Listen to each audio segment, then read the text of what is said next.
Alright, now we're going to measure and cut the tennis string. All we need is our tennis string, our clippers, and our tape measure or a ruler.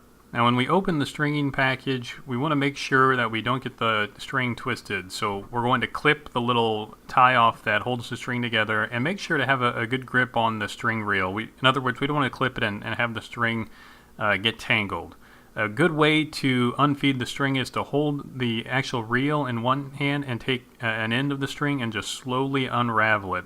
That'll ensure the string does not get twisted or kinked, and it'll be much easier to work with. Now we need to measure the string after we have it unraveled. Most tennis string packages come in reels of 40 feet. So we have 40 feet to work with, and if you recall from the last video, it said we needed 20 feet by 18 feet. So in that case, we will have 2 feet extra left over.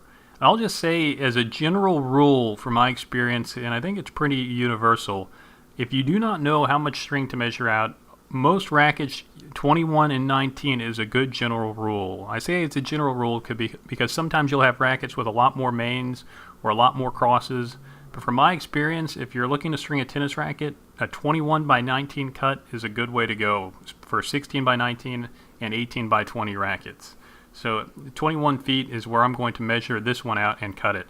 Even though it said we needed 20 feet, we have 2 feet left over, and so we can actually measure out 21 feet, so we'll have plenty for the mains, and then that'll give us 19 feet for the crosses. So we're just going to measure out. I do 2 feet at a time, and then once I get to the 20-foot mark, I can just do 1 foot.